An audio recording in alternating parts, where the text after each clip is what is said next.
I'm Wade. I'm Chris. And we're with Pierce. Today, we're going to talk about our PS series of remotes or controls, wired controls. Sometimes when you say remotes, Chris, that's a funny thing I want to get off my chest. It does controls. Yeah, remote indicates almost radio. And no wire. Yeah. So either way, whatever you want to call it. We call these remotes. I know you might be sitting there at home saying, Control, that's what the TV, pendant, whatever you want to call it. We make these. Chris, let's start with that control. It tastes great on a cracker. I don't think I would eat that. This video, by the way, is for people who are building equipment, typically from the ground up. You're making things that you've got an end product, people love it, it's great, but you need help with the control side of it. Either you're trying to do it yourself and it's a pain, or you're getting something right now that's really not quite what you need. So, Chris, we got into this. We explained in another video. One thing led to another. We were needing our own controls and across a lot of industries. So we just started making these. And over the years, we've gotten better and better at it and expanded our line. So quite a bit. With this is kind of the base. We'll call it the PS077. Sometimes there's a couple part numbers for it. It's a long story. It's had a few part numbers over the years. However, explain to me, why would someone use this remote? Where would I use it? What can I do with it? It's obviously got push buttons. This is one of our original remotes, and our largest usage for this, we actually don't even use it for anymore. It still serves, its purpose in a lot of industries and applications. Our particular use is no longer available. So we don't use this one too much for our in-house products. Okay. But we use a ton of these across the market in many, many different industries. So this particular switch here, all of our orange PS style remote, doesn't matter if it's 2-button, 4-button, these are all going to be Momentary single pole style. So a switch that's going to have a power source and an output. Okay. So the two function, you're basically creating a circuit between one button or the other. On this one here, you're going to have one button or the other, and again, one button or the other. Every pair is interlocked, so that you can't push up and down at the same time. So you can only do one or the other, but that's per pair. So you could do down and in at the same time, but you couldn't do in and out at the same time. These are interlocked. That's good. So, Chris, which industries would we see these used most in that you've seen? I don't know. It'd be hard to say an industry that it's not in. We have a lot of marine applications. We have some of these on barges. We have these in the four-wheel drive market for winches. We have them in hydraulics for tow trucks. We have them in hydraulics for trash can trucks. We've got a really good customer of ours that works out of Florida, that they actually design and build trucks to pick up dumpsters as well as the residential rollout cans. And what their product is, it's picking up the cans, turning them over, and cleaning them with a hot water, basically. Wow. So it's all environmentally friendly. It's a really neat deal. Really good customer with a really good product. That's cool. We use that remote there. It's the applications that I've seen come across, the products are so unique a lot of the times. Yeah. It's hard to even, it's like, I would have never thought of that. It's really cool. So that's great. Yeah, these are just the pendants themselves, and they usually come with a watertight gland, like you see here. Yep. Now, if you were to, we look at this one, Chris, to start with. We've got this same pendant. You got your gland here, and explain what I'm looking at here. We've got a trailer plug, looks like, just a regular 4-pin. Yeah, the customer on this one, they just wanted something that was standard, that if they needed to find a part, if somebody ran over it or broke it, they could easily get a replacement plug. So they didn't want anything that was more specific application type. Okay. This is a standard trailer plug. You could find them at any home goods store local to you. You could find them at a trailer parts store. It's just a 4-pin trailer. They wanted the spring style. That way there was no strain, like a hard bend on the wire. That's so smart. That helps there. I like that. They asked us to supply the receptacle as well. So they gave us the measurements of how long they wanted the wire. So we provide the part that goes on their truck as well as the pendant. Yeah, and I don't want to gloss over that too much, because even this can save a lot of time for a company. If you're making these and you're not geared up to do it, it can take a while. So absolutely, let us do it, at least quote it. Yeah, and we try and make it look good. Instead of just having wire come out the back, we'll shrink tie it and we'll put some zip ties on it to help keep everything together. We try and make it look nice for you.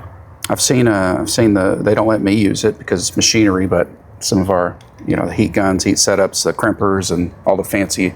We probably should have a video tour of that at some point. It's not a bad idea. we have all the equipment. We've got several machines that do all the crimping. Our guys, they get their hands cramped too, so we buy them the equipment to help do it for them. So nobody wants to have big Mickey Mouse hands at the end of the day because they've just been crimping for 8 hours.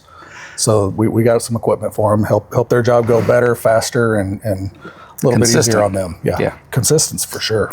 Looks like we've got a special harness on. I know we talked about this in another video, and it actually does not have the push button. So what are we doing here? It's the same style. This is just originally what it was this particular remote here. Okay.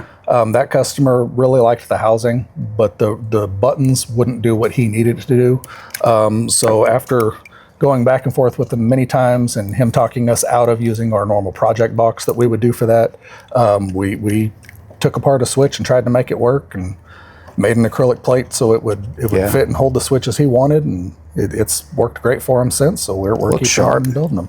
It's really nice. That was a fun one to do. Yeah, I like that acrylic plate. Yeah, looks good on there. And you've got custom little connector here and ring terminals. Yeah. So perfect. Now I've been wanting to bring this one up, and I saved it for last because not only, you're going to tell us about this, but if you're ever attacked by like a feral animal or something, you can probably fight it off with this thing. This thing's huge. Yep. What are we doing here? We got a four switch, and it's kind of the same. It looks like oh, these are side. Look at that. Yeah. I didn't realize they were to the side. This nice. One's really neat. The remote itself actually doesn't do anything. This is here in case there's a feral animal. That's what I was wondering. What it was for. You nailed it, and that's the first time anybody's done that. It's kind of the animal would never suspect. It's like concealed carry. Well, not really. That doesn't make sense. But yes, you could.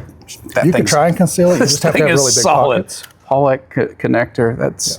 Yeah. So seriously though, what's going on here? There's a lot happening. This is for an industrial trailer, and this large plug here, it's actually a standard plug on bigger trucks. So this is actually a fairly common plug in the market for these big industrial trucks, semi-trucks, stuff like that. They'll use this bigger equipment here. They don't let me drive those. Heavy. That's why I didn't know what it was. I can't drive them either. It's okay. There's too many buttons. But it's really common in their industry. The builder of this one's on a trailer actually, and the builder of this has that receptacle that they use on trucks. They asked us to match the plug. It's a very large plug. But it also accommodated all the wires that they need in this custom build. Perfect. You got the same. This one was on the same lines as this here. Customer did not want the project box. We were already in negotiations with this customer here to try and do this. So we thought we could probably make it work here with the larger one. We used the bigger acrylic plate, gutted our remote, and did exactly what they asked us to. That's cool. And it's hard to see here, but I see this one has the light on the end of the toggle. Yeah, they wanted a kill switch on the remote. So they're actually only using these 3 switches for function. This one here, when it's plugged in, it's red if it's on, and it's not lit up at all if it's off. Hey, so the customer and the end user actually know the switch is active. Now they can operate. That's great. Not quite an e-stop or anything like that, but it turns it. Yeah, when it's active, it's not going to work when it's in the off position. Right. So again, if you're designing things that's a big concern. I love that. Yeah. Well, cool. It's another neat build we did. There's a lot, and there's a lot more we can do with these, my understanding. So, Chris, one thing I failed to mention or ask, in here, these buttons, they've got labels up and down. Did you mention, are we able to change those? Can the customer change them? Absolutely can. We've got customers that require special colors on these. Okay. We do require on our side a minimum commitment. It really depends on what you're wanting to do. If you're just wanting simple labeling, you've got on this one here, up, down, in, and out. Underneath the plastic cap, we can change that. If you want east, west, north, south, however you want it. If you want the in and the out up top, okay, we can change that. This Pierce sticker here, we can change it to your branding. That's something we could probably do with pretty small quantities. That's an easy thing. The color would be the bigger thing. It's probably not going to be much of a cost difference by getting a custom color. If it works for you, we're happy to do it. But it's just that the quantities, we could do black, yellow, Pretty much whatever color you need. It's just the color they mix into the injection mold to make it work. Right. Injection molding, you got to have Yeah. some quantity to make it worth Right. anyone's time to Yeah. do. But okay, great. This is, sharp design. And Yeah. again, if you're needing help working on a project, even if it's small, give us a call. We'll And have this is rhyme. just like all of our other remotes. We can do any plug, any wire, as long as the wire will fit into that strain relief on the backside. We can do just about anything. Don't forget to like, subscribe, leave in the comments, what do you call these things? And poke us on Facebook or the Instagram, the MyChart, Snapchat. ICQ. Yep. ICQ, AIM, AOL. AOL. Yep. All those. Thanks.